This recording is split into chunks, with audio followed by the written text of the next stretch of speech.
Hello foodies, welcome back to Kashi Annapurna శాకాహార వంటలు. First time నా ఛానల్ చూస్తుంటే సబ్స్క్రైబ్ చేసుకోవడం మర్చిపోకండి ఫ్రెండ్స్. ముందు వెరైటీ రెసిపీలు, హెల్తీ రెసిపీలు మీకు షేర్ చేస్తాను.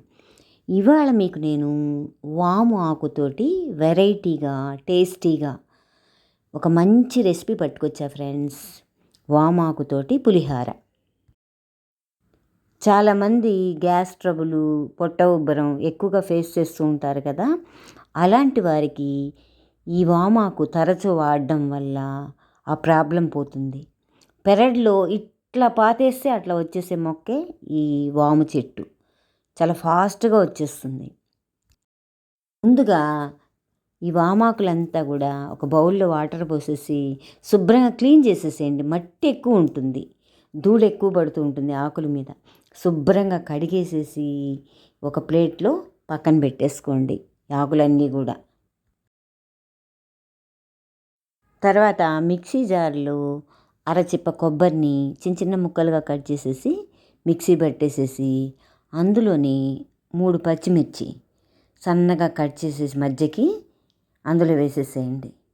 ఆ తర్వాత కడిగి పెట్టుకున్నటువంటి వామాకులన్నీ కూడా అందులో వేసేసేసి పేస్ట్ చేసేసి ఓ పక్కన పెట్టుకోండి.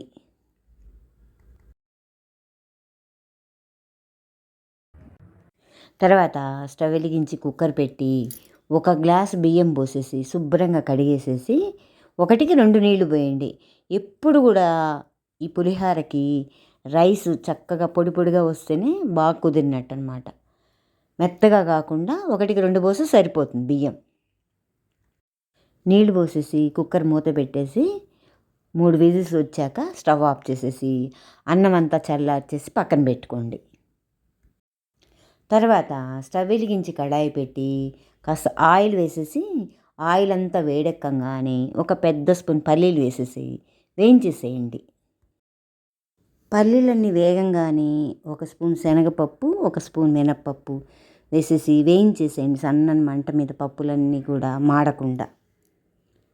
ఆ పప్పులన్నీ వేగంగానే 1 స్పూన్ ఆవాలు, 5-6 ఎండుమిరపకాయలు వేసేసి సన్నని మంట మీద వేయించేసేయండి.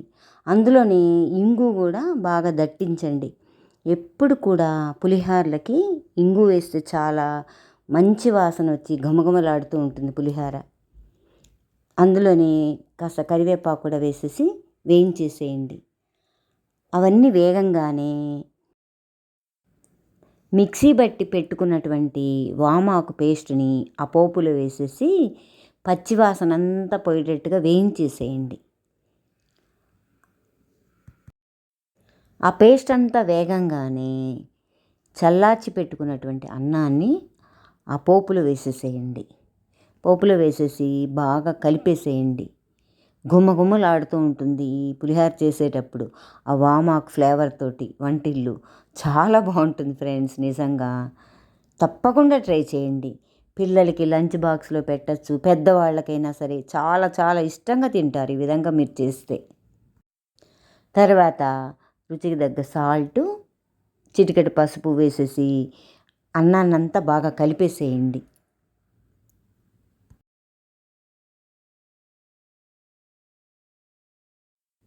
చలికాలం మనం ఎక్కువగా జలుబు దగ్గు బారిన పడినప్పుడు ఇలా తరచుగా వామాకుతో రెసిపీలు చేసుకొని తినటం వల్ల మంచి రిలీఫ్ వస్తుంది. అలాగే ఉబ్బసం వ్యాధి ఉన్నవారికి, శ్వాసకోశ సంబంధ వ్యాధులు ఉన్నవారికి కూడా ఈ వామాకు అనేది భగవంతుడు ప్రసాదించినటువంటి ఒక మంచి ఔషధ వరం అని చెప్పచ్చు ఫ్రెండ్స్.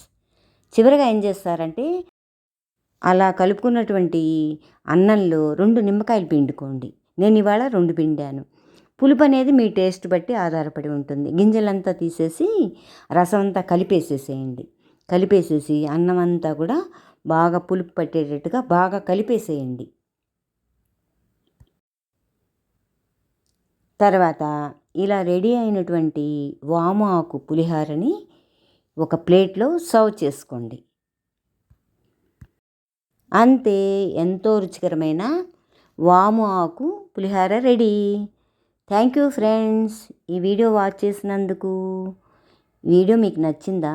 నచ్చినట్లయితే please like, share and subscribe my channel.